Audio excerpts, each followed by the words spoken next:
Hello, everyone, and welcome to the OnlyLandFan show. My name is Kendall Lejeune, and our guest today is Clay Hepler. Clay Hepler is a seven-figure land investor with over 100 transactions completed. His company buys, sells, and develops rural recreational land across the U.S. Through land investing, he was able to build the plane on the way down, as he and his wife were plummeting toward what seemed like inevitable bankruptcy. He managed to cover their expenses and more, ultimately setting his family up for financial stability. He realized that financial security and ultimately financial freedom is achievable through land investing. Clay, thanks so much for joining us. How are you today? It's good. It's always that intro always cracks me up, in the most sick way, right? Yeah. The beginning, as many probably listeners know, the beginning of any venture is particularly difficult, right? And sometimes you got to build that plane on the way down. That's it. That's it. I love that analogy because I think no matter what phase you are in your business, where you are financially in your life, creating a land business is very often like building a plane in mid-flight. And yours just so happened to be on the way down, which is even more impressive. So let's jump right in. Can you tell us how did you get started in doing land deals? So my background is in real estate, right? Um, a long time ago, my first professional soiree was I wanted to be in the State Department. I wanted to work for the State Department. I was working for the U.S. Embassy in Buenos Aires, Argentina, and I was like, hey, this is exactly what I wanted to do.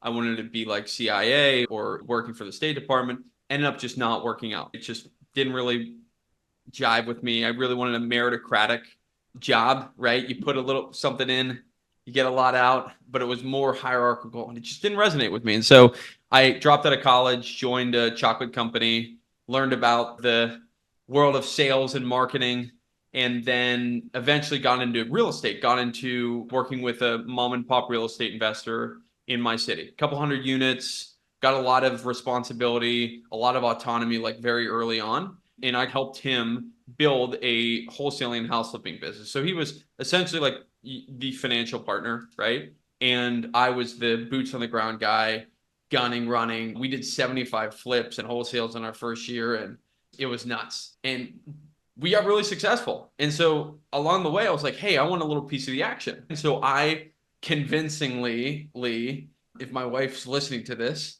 I remember when I pitched her the idea of living in a house hack. So I lived in a 3-unit apartment building and, did the whole house hack thing, FHA 203K loan. It had a contractor steal $10,000 from us on our first draw. And if anyone knows about the 203K loan, is they're very like restrictive. So you have a consultant that goes out to your house. Like imagine like if you're doing a hard money loan, right? And we had some guy get a $10,000 draw and we didn't have that much money. And so we had to move back in with my parents for like 9 months. And we drove in, man, like every single day I did to find new contractors because that was a GC. And so that's how we cut our teeth in real estate investing. We were doing the painting with the buying heaters from Home Depot and painting our hallway and our room because we couldn't afford to have an HVAC guy in there until we had enough salary. It was crazy. But, for some reason, we were like, we're going to do it again. And so we bought another building right down the street, a 3-unit, and did the BRRRR strategy right. Then we bought a 6-unit, then a single family. Then we started acquiring more units, 6-unit here, another 3-unit, and, build a portfolio. Bought about 65, 70 units in that next year. And this is getting to how I got into land.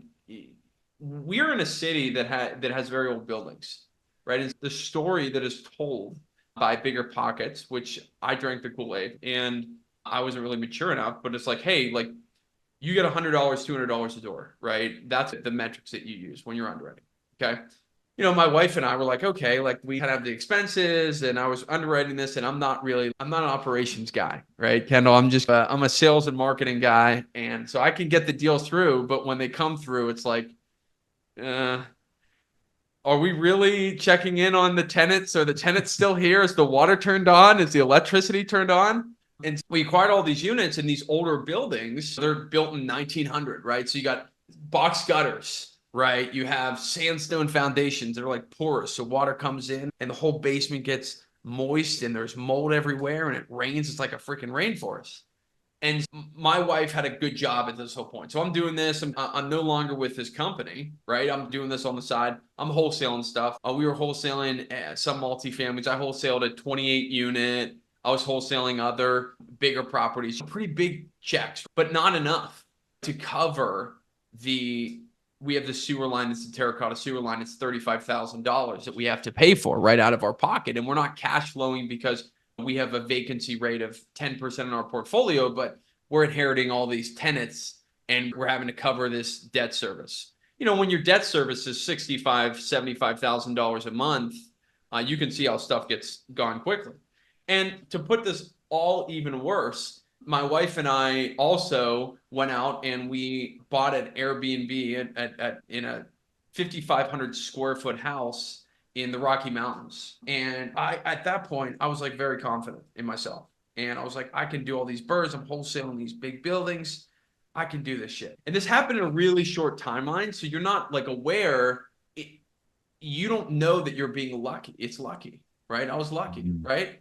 And so we bought this property. We're like, we can Airbnb this property right in a seasonal town, but it's a 5,500 massive house, right? In the Rocky Mountains, it gets really cold in the winter, high utility costs. I got my high utility costs in my apartment buildings in Pittsburgh.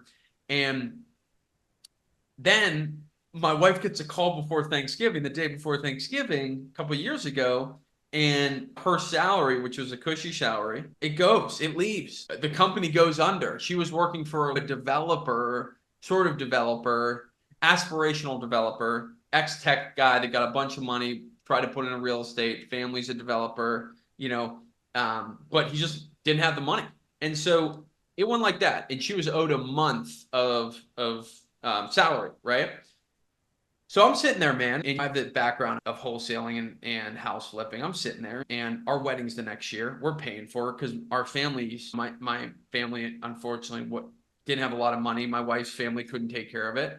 And so we had to float this Airbnb. We had to figure out a way to float these 65 units that sometimes are cash flowing, sometimes they're not.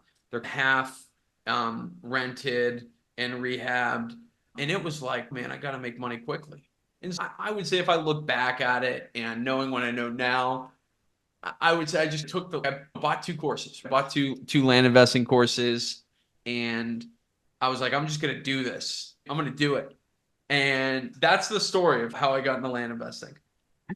Man, okay, so what a wild ride from wholesaling to doing the 203K method, the Burr method, Airbnb. You were up to your eyeballs in real estate. What was that mindset? What was that thought process to say, you know what, let me add another real estate arm, which is land? What led you there?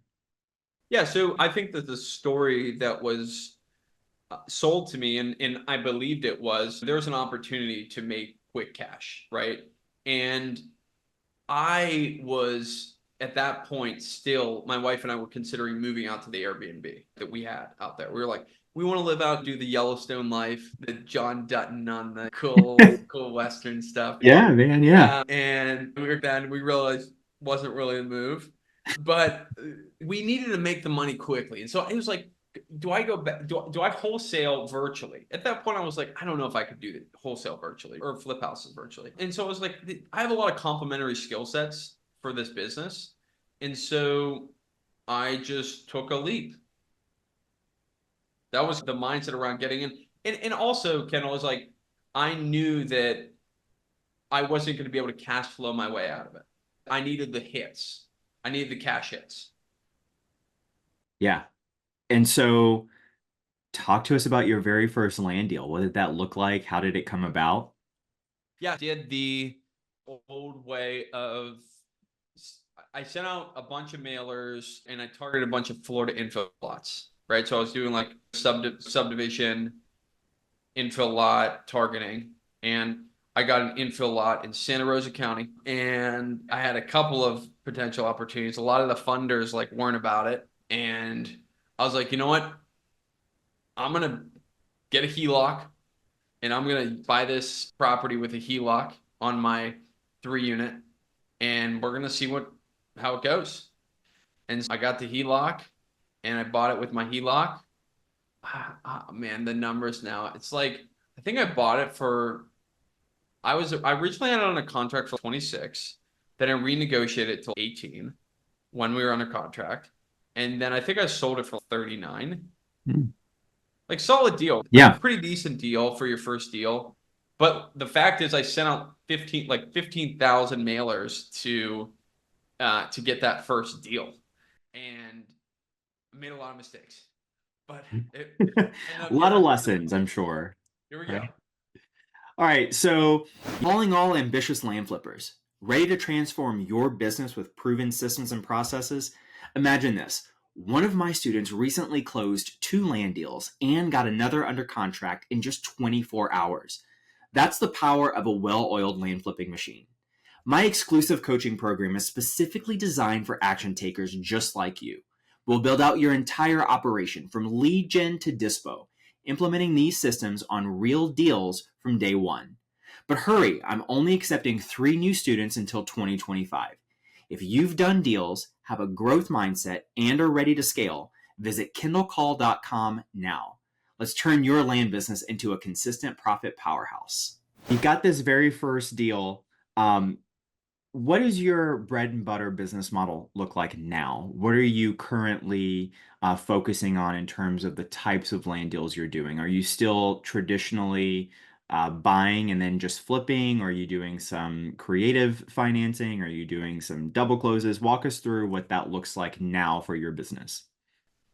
Yeah, so I mean, we have the philosophy of we'll take what we get, what comes into our net, and so we'll depending on the state, we will wholesale, we will flip, close and flip, and we'll subdivide.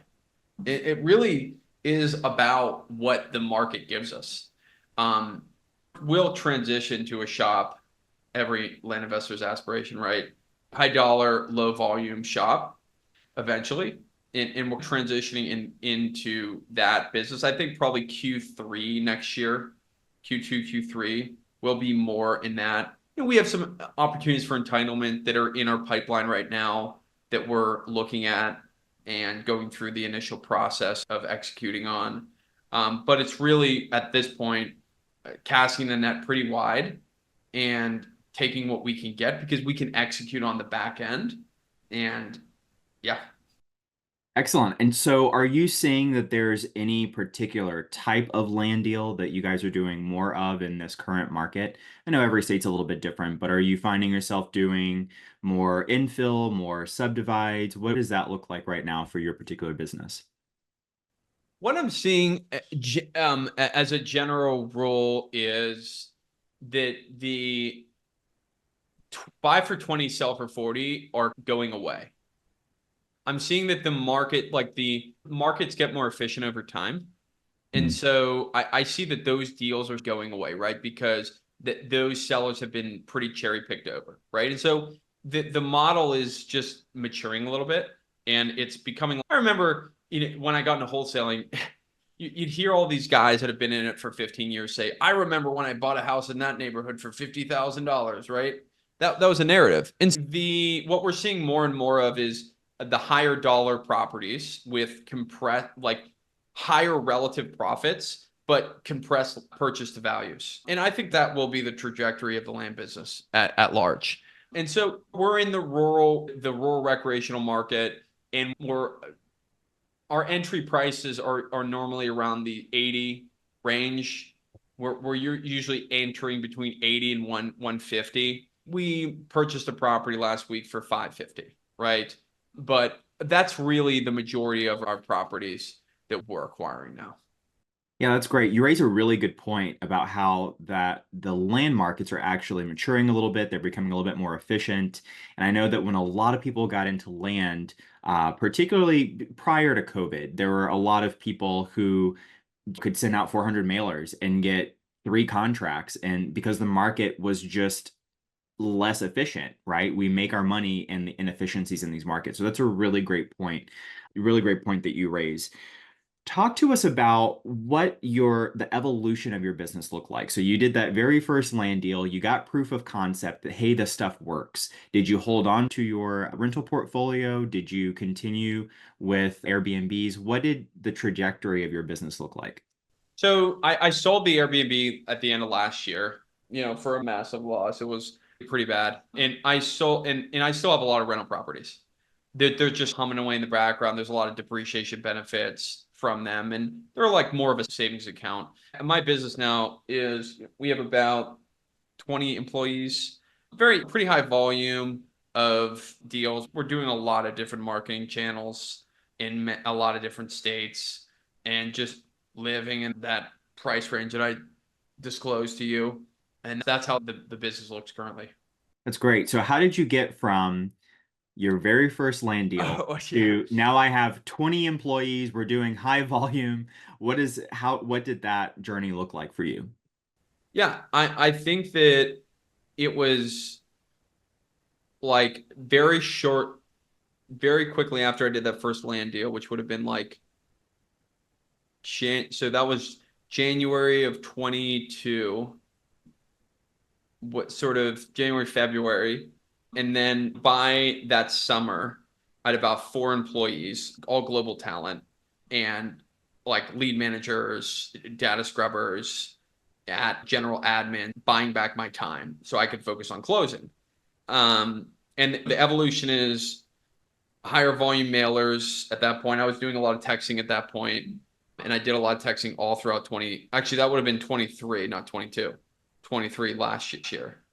And so I was doing a lot of texting last year. And then in the fall, in October, the 10 DLC changed a lot of that. And we've been doing mailing and that, and we've been doing cold calling, which I think a lot of land investors are doing a lot of cold calling now.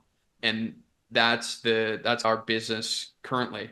But in terms of steps, it was just very systematic in how we're pulling out profits in our business, right? And so it's every deal that comes in, it's 50% to OpEx, 30% to taxes, 20% to profit. And that's just how we scale the business. A lot of skinny months, man. A lot of skinny months as the lumpiness of the land business. But we were fortunate to get a couple of big deals and carry us through.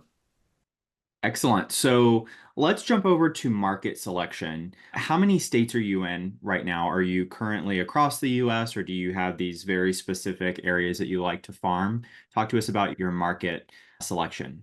Probably in 8 or 9 states. Because we do a lot of cold calling, you just burn through data very quickly. Yeah. And the difference between the land business and the house wholesaling business is when it comes to wholesaling, you have a city and there might be a 500,000 houses, right? And of the 500,000 houses, there might be, I don't know, 250,000 that could potentially sell, or 200. We could burn through that pretty quickly because I have a pretty decent amount of cold callers. But with land, you might have a county that's 500 data points, right? And then you scrub it out and there might be 300 data points, right? And so we have to be in so many counties because we're just burning through data.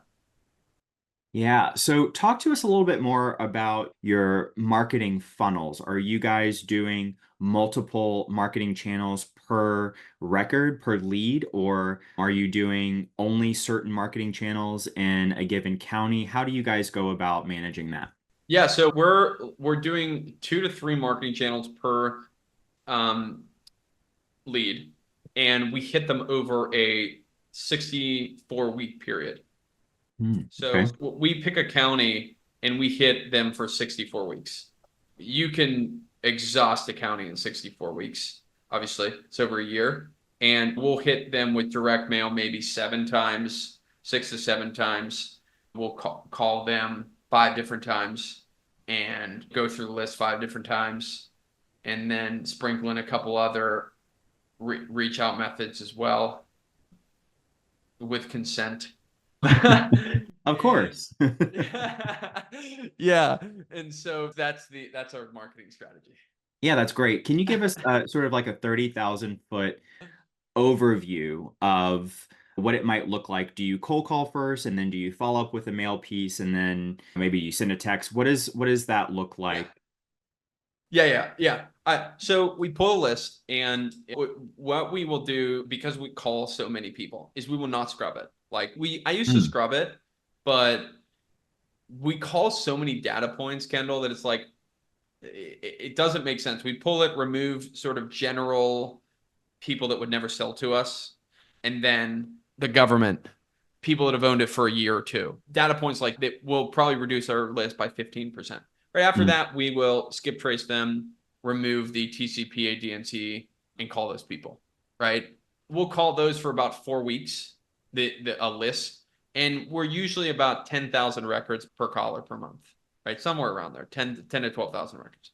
And then after about 5 weeks, depending, we will either text them or we'll rest a little bit and then call them again on week 12, burn through the list, and then we will then market to high value properties via direct mail.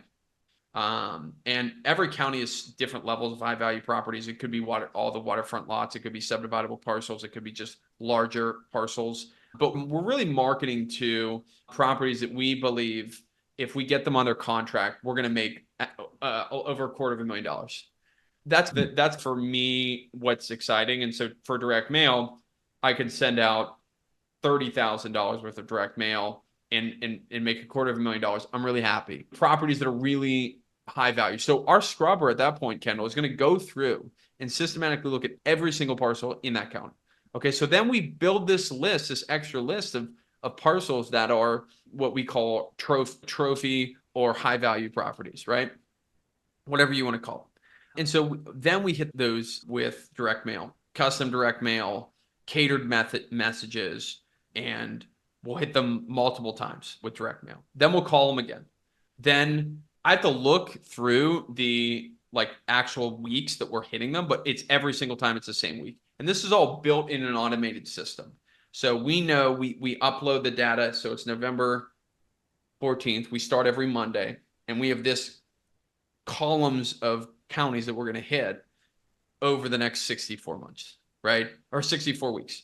And the system will tell our team members the data, the SDRs, the callers, the cold calling manager, when we're going to be hitting them. It'll send an automated message to them. So I'm not involved in that process at all. And then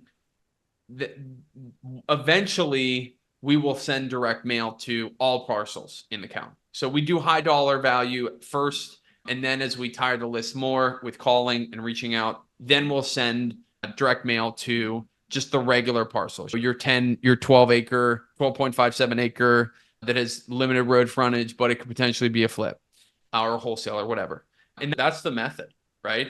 And the most important thing is really not the actual when you send it, how you send it. It's the tracking of your KPIs along that process, right? It is knowing that my cost per lead is at this level. My cost per lead as a company is at this level. Now, my cost per lead in Tennessee could be different than Wisconsin.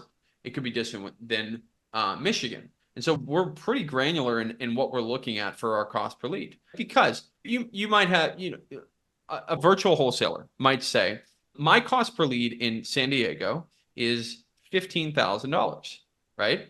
Or not my cost per lead, my cost per deal. But my average wholesale fee could be 85,000, let's say.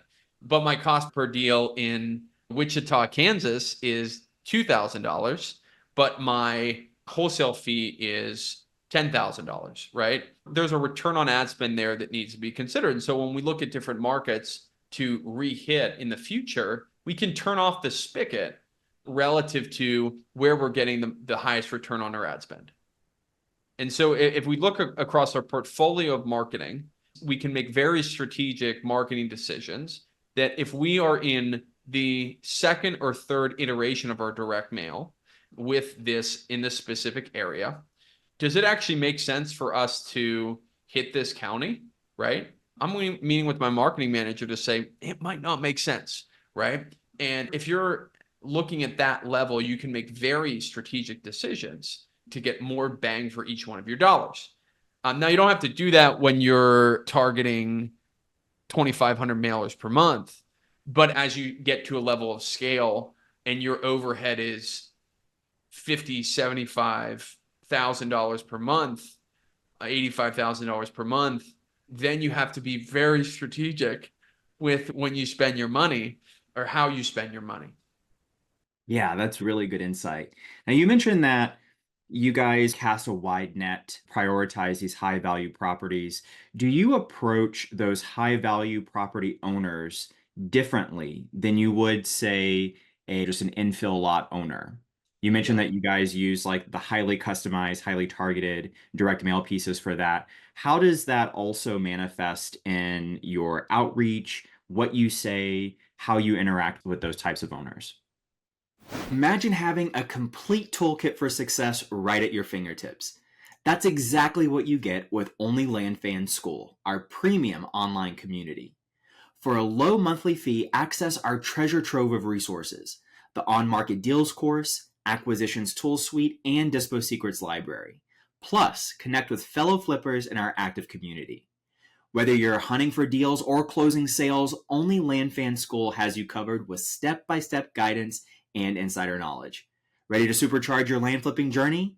Join Only LandFan School at olfschool.com today. 100%. Right. Like as the market matures over time, um, so do the investor.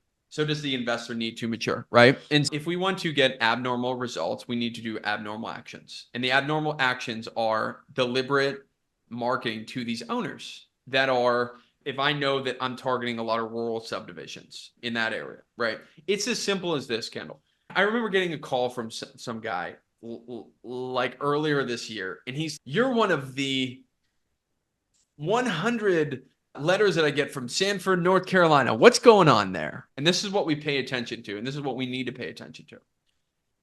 Everyone's using traveling mailbox, right? And traveling mailbox is in Sanford, North Carolina. Wouldn't it be interesting if we could A/B test the places that our direct mail pieces are coming from, right? But when you A/B test the places that your direct mail piece comes from, if you're sending to rural Tennessee, by the way, it's a red state, if you didn't realize in the last presidential election, and you're coming from New York or California, do you think that mail is getting thrown in the trash? And so we are as deliberate as when I send out mailers, if I'm using a virtual mailbox, I'm going to be in a middle of the road city that people don't feel one way or another about. I want to give every opportunity for the seller to be compelled to open that mail and connect with me and work with me. Las Vegas. Everyone loves Las Vegas, right? Or a city that's in the middle. Nashville, Tennessee, right? People love Nashville, Tennessee. Charlotte, North Carolina. No real feelings for Charlotte, North Carolina, whatever. Detroit, Michigan. Some places that are out of Denver, Colorado, Los Angeles, San Francisco, I don't know, Austin, Texas, New York, whatever, or Miami. These places have connotations towards them. And so we need to be deliberate in our marketing to eliminate any friction between what the seller could interact with us and cause them to interact with us and having that conversation. And that goes through every part of our process. When the seller comes in, the initial conversations, on our scripts, everything is leading that seller to the end result, which is closing more closable deals. And that's what that is the constraint. Close more closable deals. Yeah, that's really great insight. I see that sales and marketing background coming to the fore here with your explanation of how detailed. That brings me to my next question in terms of these high value owners. What's their psychology? What does it look like in terms of their most common objections? What have you found in working with those high value owners that this is really what most of them desire? Can you give us a little bit of an avatar profile, if you will, for these high value property owners? Absolutely. When I came from the house wholesaling world, I was taught a very specific type of approach with sales, which is, and this is very universal, right? It's the emotional sale, right? I remember this story, and I tell this to my sales guys all the time. understanding the motivation, which is I was on a phone with this elderly woman, okay? And we were talking about her property. And I asked her, so what's the reason why we're having this conversation? And she's like, you know what? I just don't want to deal with the front lawn anymore. I don't want to mow the front yard. And I said, wait, you're telling me you don't hire someone to mow your front yard? You're 86 years old. I didn't say it like that, but basically I insinuated that. She's like, you know what? You're right. It's the stairs. I don't like the stairs that goes in my garage. I'm saying, I said to her, there's got to be a way for you to park your car in such a way that you wouldn't have to worry about the stairs, right?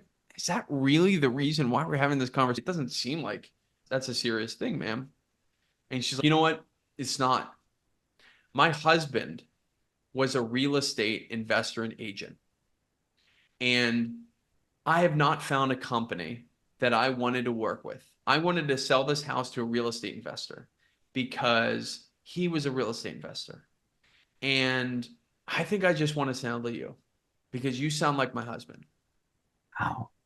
Right. Wow. So there was a motivation there. There was something clearly there. Right. And so the motivation could be I'm behind taxes. I'm in foreclosure. There's some sort of really dire financial situation I'm in. When we're talking to landowners, it is even with our $2,000 properties, which I've never done, but I can imagine it's like I have a $150 a year tax bill. This is not a nuisance. There's not a high intent sale, right? So take that and magnify that by 10x, 10x, right? Your institutional, sophisticated owners, they're investors. And if you're in rural Tennessee, there could be a little bit more of a farmer feel. There could be the generational thing that you want to respect, right? You really want to be honor their I've owned this thing for 85 years, 150 years. I want to make sure it goes to the right person. That's what I'm thinking of. But if I'm targeting high value properties that are closer to suburban centers, the conversation is really about them being an investor and focusing on, okay, so you bought this thing for $500,000 in 83. You want to sell this thing for $5 million now, right? If I'm them, I'm thinking 1031. I'm thinking tax problems. I'm thinking capital gains. I'm thinking, can this person close? Because if I'm going to do a 1031, I want to make sure this person can close. I'm thinking, what's the next asset that I'm going to put my money in? Those are the things I'm thinking of if I'm them. And so a more sophisticated investor is going to be speaking more about money. They're going to be speaking more about what's the next move than they're going to be speaking about my great grandma. But we have to understand that every investor is very different. But a certain archetype in a city, the suburban area, I would imagine, and this is how we approach it, right? They're going to be more investor focused, financially focused, trust focused. And then someone in rural America is going to be different. Like you can imagine this. I always think of myself like, who buys the 3-cap hotel in downtown Miami? Is it always a financial thing? Like, why are these people making money, right? If there's like very limited margin, right? They're making money because one side believes that they can find the value in the other side, but they also have the trust factor. You sell to this person versus this person because of the trust factor. There's the name, there's the brand, there's this person knows what they're talking about. They have the track record. And so bringing to the table that as the beginning of the conversation, for me, is really how you approach those conversations. Yeah, that's really great insight. Now, I'm going to jump over to when we were talking about these high value properties, you were mentioning that because they are high value, you actually are seeing slightly lower profit margins, but it might be that that profit is much larger just because of the value of the property. If we're not seeing buy 50 cents on the dollar, sell for 100, what are you seeing in terms of the most commonly acceptable for your business model? Are you buying at 85 cents on the dollar, or what does that look like for you? Yeah, I think it's always a risk adjusted return consideration, right? What type of debt am I taking on? Is this purely an equity play? What type of IRR am I responsible for my investors? That's all the consideration that we're looking at. But I would say anywhere between 60 to 80, 77% of value, something like that. is really where we're at for those types of properties. But again, it's debt specific. It's, capital stack specific that we're really sensitive of. Yeah, that makes total sense. Now, you just mentioned your investor, so I'm assuming that you are raising capital for some of these deals. Is that right? Absolutely. Every single Awesome. deal. So let's talk a little bit about how you go about raising capital for these deals. Are you saying how do I find investors Yeah, to? how do you find investors and how did that first look when you decided to start raising capital for your deals versus what it looks like now? It A couple of things that come to mind is putting myself out there on social media really helped. Twitter. I have a pretty big Twitter following, 7,500 people on Twitter, and they're pretty much all land people because I like Twitter is this undiscovered world of lurkers and people that are like very high net worth that like maybe follow 200 people and are very sophisticated. And I just find that it's just this really high concentration of in the retweet world of very sophisticated investors. Hmm. And so I started like posting threads about land on Twitter and just started talking about land on Twitter. And one day some guy reached out to me and we had a conversation and he's been my investor ever since, right? And it was never Wow. like very formally soliciting, but what happened is he reached out to me and I gave him a really generous split. I think this is one thing that really trips up a lot of people. It is at the beginning, they want such a big piece of the pie. They're like, oh, I heard Clay on a podcast saying that he's getting 12% or 11% debt financing and 1 or 2 points. And so I have to get that. But I have no track record. I have no idea what I'm doing. I've done 3 land deals and I don't even know what capital stack is. When I started, I said, I just want to get a little bit of a better rate than I would if I was working with a funder. Or I'm getting just a funder level rate, right? And so you got to try on a lot of investors. And if you execute and you go back and say, hey, we've done 5 deals together. My business is more sophisticated. I'd like to renegotiate our investor split. And if you've been a good steward of their capital, you can renegotiate that. And I've gone from 40% to 40% equity to 30% IRR to 20% IRR to 20% interest rate to 18%, no points within 16 months. Wow. And the point is always to find the focus on the investor's best interest and focus on the long term. Like even 18% or 20% consistent interest rate, like across the year, is like very good, incredibly good. Even 15% is incredibly good. And so I would say that I always had that posture at the beginning. Ken was like, I take this person's money so seriously. They're entrusting in me their money. Yeah. And my only bad deal that I've ever done was in Williamson County, Tennessee. And I was told I had a friend who referred this broker to me, and my parcel didn't perk. And I was like, oh, it's not a big deal. I'll just get an engineered system and it wouldn't be a problem. But in this specific county, there are some very strict engineering requirements for an engineered system. And my parcel didn't fit those. So it's basically like a slope parcel with a great view with no ability to build.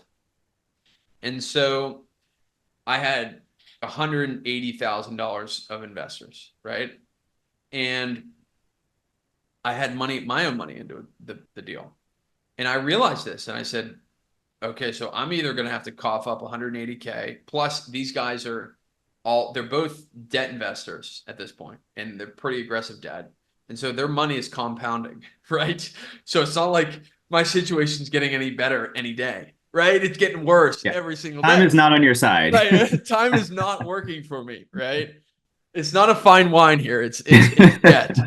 It's a time bomb. What I had to do was I had to offer owner financing at a really like insanely good interest rate. And this is over like a 9.5 month period. And then I sold the debt. I had enough of a down payment, which was like 10% of the basically the number that I bought it for. So I got some money back, and then I sold the property on the secondary market for a massive haircut. I can't believe I sold it. I didn't think I was going to be able to sell it because the parcel didn't perk. This is land that you could put a barn on. There's nothing else. And there's no sewer line out here. And it's the wealthiest zip code in Tennessee, but who cares? It doesn't matter. And so I had to make my investors whole. But I had to come out of my pocket a lot of money. But that investor called me up and said, I want to start a special purpose fund with you. And he was only an investor that invested like $35,000 with me, like not that much money, right? He's like, I'm going to put all my bonus. He's a big investment banker. I'm going to put all my bonus towards you, and we're going to create a special purpose entity. We're going to go out and buy. You're going to have full reign on the special purpose entity. You can buy whatever you want because of what you did. And the point here is always give your investors more than what they're looking for, because they will come back to you time and time again. And that's just a general philosophy that I have, even in my own business. My acquisition guy, I pay him more than the competition. My team, I'm very generous in their pay, and I pay them more than even if global talent than what other people are paying, because I think it creates a culture of trust, and that's my philosophy around it. Hey there, land fans. If you're enjoying this episode and would like to see more episodes like this, please be sure to let us know. Yeah, that is so good. What a great lesson. So, can we jump over to Dispo now? Talk to us about what your Dispo activities look like. Are you listing in the MLS? Are you working with realtors? I'm assuming it's in-house, but I don't want to really assume. So, talk to us about that. What does that look like? A good realtor, man, is man's best friend, but too bad they're not good. They're not enough of them, right? Yeah. So what the type of properties that we have, like I'm not going to list a $720,000 property in house and not have a local broker that is going to have those people in his pocket, right? Well, what we do is this is relatively new, so I'm over my skis a little bit here, but I can talk about the philosophy behind it. I can't say to the audience, "Hey, I'm the Dispo guy," right? Because I'm just not yet the Dispo guy. But we're building out this department in which we're going to come alongside and basically support the agents, and then if we bring a buyer, we will take the buy side agent fee off the table, right? So we negotiate this stuff with our agents. I also negotiate timed commission drops, right? If you sell it for a certain acreage increment in this period of time, this is your commission. If you sell it in this time, this is your commission. If you sell it in this time, every agent will tell you they can't do that. Every agent can do that, right? They just don't want to, maybe. They don't want to, but they can do it, right? That's fantastic. I love that. And so we put it in the listing agreement that this is a period of time, because our business is velocity of capital, right? So I'll pay you an exorbitant amount if you sell it in 30 days, but anything after that, it's like a time drop. And then we also have our own disposition efforts that we have a team, and I'm heading this at this point, building the team out of people. Our team listening on the market just broke my wallet with a land.com subscription, and I think there Facebook. should be a support group for people that have said that same statement. We should get a referral thing going, man. I'm gonna stop flipping land. I'm gonna sell land.com like subscriptions. I tell you what, that's the business model. Okay, so long story short, land.com, we just recently got land.com, so we're really beefing this up, and so that's going to be a big effort for us. I find that it's become more of a constraint in our process, particularly over the last 6 months. Our cash conversion cycles have gone up dramatically because of our just time to dispo. And so We're very sensitive to cash conversion cycles, and that's what I'm working on now. You contribute that to the current market conditions as well, that it's just taking a little bit longer to flip inventory or Absolutely. Oh yeah. yeah. Yeah, yeah. I mean, by a magnitude of a significant magnitude. Yeah, give us some context. What might that look like? Yeah. So on average, last year we were at like 99 days for a lot of our tracks. And keep in mind, we're very rural, right? And so that's not a terribly long period of time, right? We're very rural. And 99 kind of came at the end. We had a couple of deals, but it was more in the 80 range for the majority of the time. And this year, like I'm at like 132. It's a month and a half longer. And I just think it's a product of interest rate. I think it's a product of the bonanza is gone. This is the normal market. We just take a trick from a lot of people used to do in the land business, which is purely owner financing. And then we can sell the notes on the secondary market to add liquidity to our listings. And that's what we're doing we're offering a lot of owner financing. And even if we have funders or debt funding, provided we have an attractive enough interest rate when we're offering the mortgage for owner financing, we will be able to sell that before we close. So we can close same day on the sale of the mortgage, like essentially basically like a double closing. You can basically, provided your lender's okay with it, which again, this is a lot about the trust factor, but provided your lender's okay with it, you can do that. Could Or you you can give get us a transactional funding to fund the gap and then close.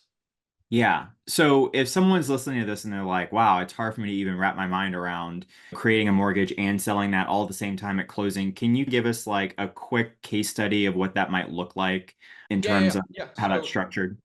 So imagine you have a property you bought it for 100,000. And just imagine it's just purely a debt buy, right? So you buy it, you have hard money or private lender.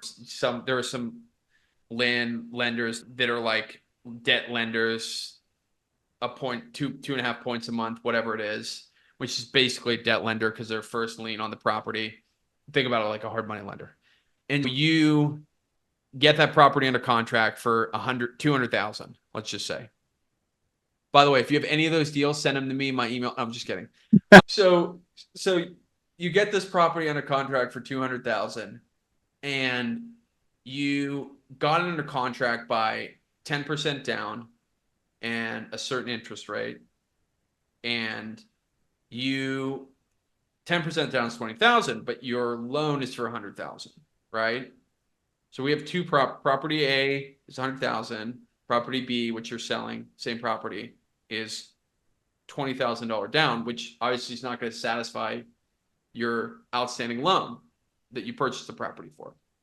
But you have this property, which is $180,000 property, mortgage. I'm sorry. You have this mortgage, it's $180,000 mortgage. You then go to Kendall, who's a note buyer, and you say, hey, Kendall, this is my mortgage. My mortgage is going to pay you X amount over X period of time. 5 years, interest rates 12%, whatever it is, 14%, 11%, 10%. I know you want to get a yield on your money. I know you want to buy this at a discount so that you can get a return on your money.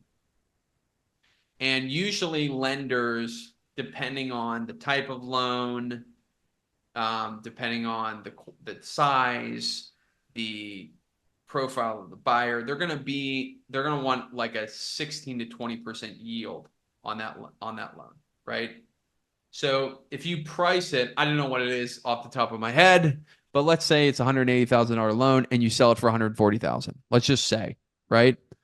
So you have the $20,000 that you get from the buyer of that loan. That's the down payment. Then you have the $140,000 that, did I say 140? Yeah, $140,000 that's the note buyer is buying it for. That's 160,000. You bought it for 100,000. So you're basically going to sell the note the $140,000 note and the 20,000, that's your profit for the deal, right? Essentially, that's your profit. So the $160,000 will then be at closing of parcel B, your sale, right? Is going to be at closing. Your $100,000 is going to be paid off at closing, which whatever it is, that can almost be on the same HUD, depending. It's it's complicated in there. Usually you have to do transactional funding, but you close it, and so your profit is $60,000, right? Because you have the note that you sell plus minus closing fees or whatever. But if you want to sell your deals faster, you can do that. Now, the question is it worth it? Is it worth it to do that? I don't know. It depends on a lot of different factors. How quickly you want to turn your money. If you finance the property, if it's 100% financed with debt, then you basically get an infinite return. Or you don't get an infinite return. You get your return based on your cost per deal. I'm getting a little complicated here.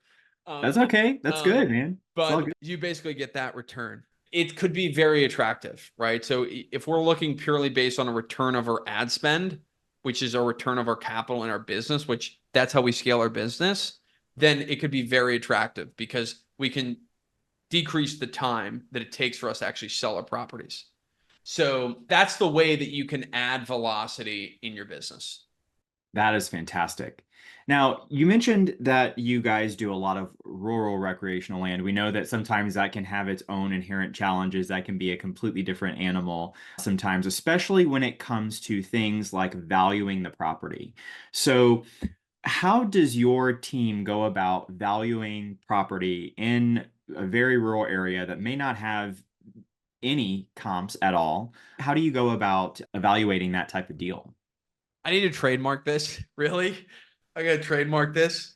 But I have an acronym APCP, right? APCP. Okay. Right. So it's acreage, proximity, characteristics, price, right? So there are bands of acreages that we look at in our business, right? So we have a 1 acre property is going to sell for a different price than a 1,000 acre property, of course, right? But the bands are like quarter acre to 1, 1 to 2, 2 to 5, 5 to 10, 10 to 20, 20 to 50, 50 to 100, 100 plus, right? Those are the bands that we're seeing like consistent acreage instruments that are priced per acre, right? And so if you are pricing your mailers, that's the acreage increment that you can live in, right? Usually. Why is that? Because it's easy to pull from Zillow. I don't know. Why is it not 20 to 60? I don't really know. But it's good enough, right? It's good enough for us to give a understanding of that specific type of increment, right?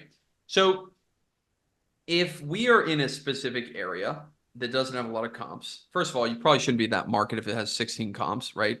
But if you are in that market and you don't have enough comps to have a good enough view, you just expand the acreage band, right? So if you're a 5 acre or a 6 acre and you're between 5 and 10, you can expand the acreage band one band essentially, Kendall, outside of the initial band, which is 5 to 10, you go 2 to 5, and then you go 10 to 20, right? Of course, taking into account that your 2 acre could be much more expensive, but you could say, okay, so like my 15 acre is this, my 2 acre is this. Okay, I can get an idea about where my property is going to be, right? So that's like the beginning, right? So you have that, okay? But say you have more comps. You have more comps. So it's a bigger area and you have enough comps in your 2 to 5 acre. Let's just say in that you don't have to go expand the band. Well, then proximity is important, right? Because proximity with your parcel is really important. So around that specific area. But proximity is also important relative to the things around it, right? So if you are on the outskirts of a city, I drew this thing. I'm not really a great artist, but I was drawing something for my team and there's like a city, right? And it's the craziest name. It's Texarkana, Arkansas. Texarkana. Yeah. Texarkana. Yeah. I'm like, dude, who named this? But so you get the Texarkana, right? And you have the little city there in Texarkana, right? You have the little city. And then right outside of it, there's like the suburban band. There's like a band of gray area that is still suburban. And then there's the rural band. And so if you're in the rural band, imagine you have these concentric circles, right? And you're in the bottom south portion of that little band. But you have a parcel that's 2 or 3 miles in that's closer to your parcel than another parcel that's maybe in that rural band, right? But it's a rural property and so is yours. We're going to take that account for that property because it's proximate to us relative to that area, which is the city. Now, this same exact thing happens when we're looking at waterfront properties, right? If you have a waterfront property and you're 1 street back or 2 streets back, your waterfront price could be 50% more, 100%, 1,000%, 2,000% more, right? We all know that. So the proximity to the other comp is more relevant than the actual proximity there because it has that waterfront, right? So the other comp could be up 5 miles away up the street, but that comp could be more relevant for us because it has that sort of those characteristics proximate to the areas surround it. We're not talking about the proximate to the waterfront. Okay. So we have acreage understanding. We have that sort of band that we're talking about 2 to 5, 5 to 10, 10 to 20, 20 to 50. Then we have the proximity, right? We have the proximity relative to the surrounding areas. If our property is proximate to a national park, a water feature, a city, we have to look at parcels that have a similar type of proximity to those areas, right? If that makes sense. All right. Or a mountain or whatever. It's geographical or topographical significant area. And then we have characteristics, right? Characteristics, slope, wetlands, floodplain. Is there a structure on it? Is it farmland? Is it mostly wooded? Is it, I don't know, partially sloped, partially not sloped? What a lot of new land investors mess up, and my team included, which I hope they're listening to this so they remember, is the buildable area matters in a property, right? And so we can't just catch all give a price per acre of a property, right? If it's a 100-acre property, Kendall, and 55% of it's in wetlands, that part of the property is going to be a different acreage price than the buildable area. Of course, I have a 53-acre parcel that is marketed as the waterfowl hunter's paradise. Because most of it's wetland. Yeah. It's not Yeah. The selling. It's marketing not spin. selling. So it's not a paradise yet. But the front of the parcel, which is like 5 acres, is buildable. The more majority of it is not buildable. And so we can't possibly price it like a beautifully flat parcel that is wooded or it's perfectly flat throughout. Just like you might see on your Zillow, if you're looking, or your Redfin or your land.com, you're like, okay, I'm looking through all these comps and I see this comp that's like totally shredded looks like someone took a chainsaw and just shredded all the trees, right? Why is that thing 2,000 per acre and everything else 7,000 per acre? The characteristics of the property. So the maturity of the trees is really important. If you're really mature trees or they've been thinned out, that can affect your property value significantly, right? You cut all these trees down, you have these little shrubs. It's just not attractive. Like a lot of these people are John from Charlotte or Columbia or Nashville or wherever, or Houston. He's, honey, come on, let's go out into the truck. We're going to go check out the land. You go out to that land parcel, that's your land parcel, and it's got all the shrubbery out there. That wife is not buying that parcel. No way. My wife wouldn't.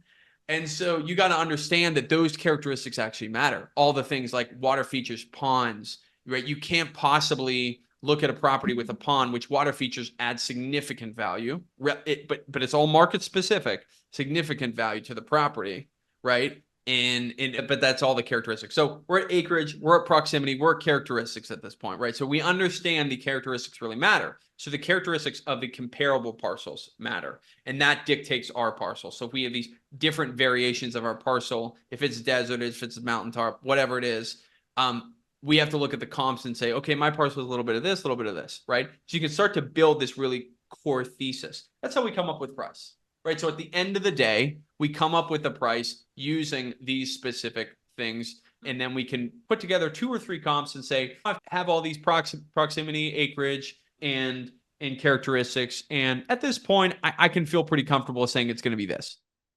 Yeah, that's really good. APCP. What a good gold nugget there. That's fantastic.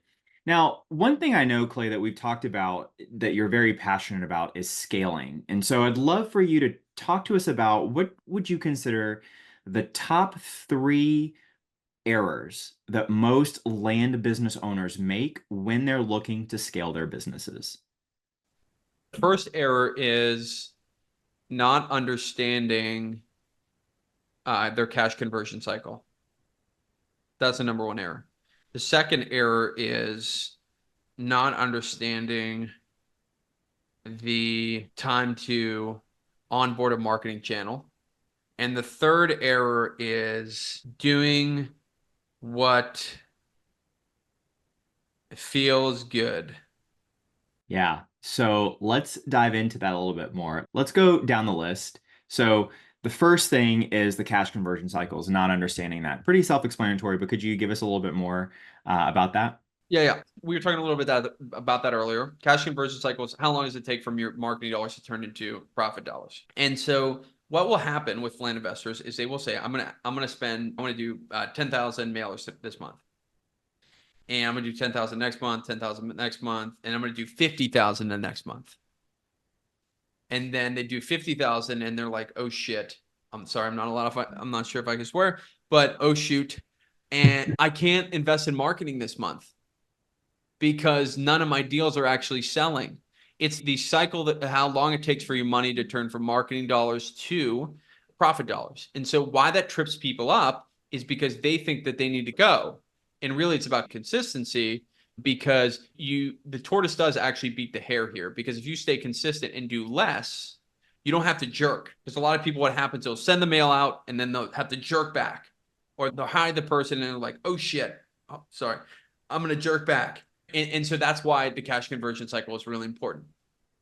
Yeah, so good. Great explanation of that. Number two on that list was it underestimating the time to onboard a new marketing channel. Talk to us about that. Yeah. I would expand this even more to say underestimating the time to actually convert a lead too. But if you put a new marketing channel, cold calling, texting, direct mail, whatever, give it 6 months. Do not make a decision whether or not it's legitimate or not for 6 months. Because on average, depending on your marketing channel, cold calling leads are like 1 in 50 or 1 in 60 leads are actual deal. They're so unqualified. They're mostly tire kickers and they require like a lot of hand holding. And so they're very high touch. And also, if you're like 1 in 50, 1 in 60 leads, which is industry average, you could be a better closer than my teams. Granted, that could be true. Or not as good, maybe 80, 1 in 80. But people get frustrated because they're saying, I got 50 leads this month. Why did I not close a deal? Or I got 40 leads this month. Why did I not close the deal? They don't understand that these systems, they mature later. Each marketing channel matures later. We see on average a deal comes in, most of our deals are closing 90 to 120 days later. Cold calling. I mean, tough channel. With direct mail, it's a lot sooner, right? Much higher intent. But also, people will do cold calling, and I made this mistake too. They'll cold call and they'll stop in month two. They'll be like, I'm not getting any opportunities.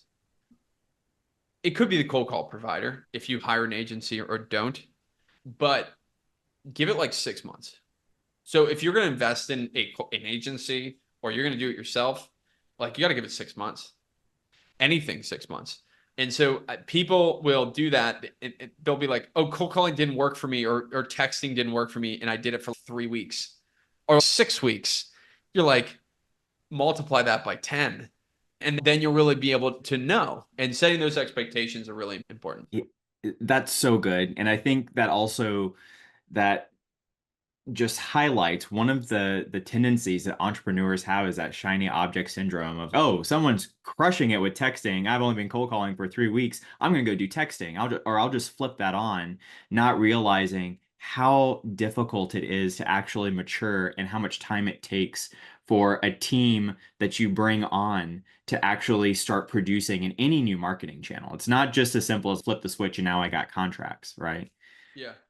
Yeah, that's really good. So the third point was about doing what feels good.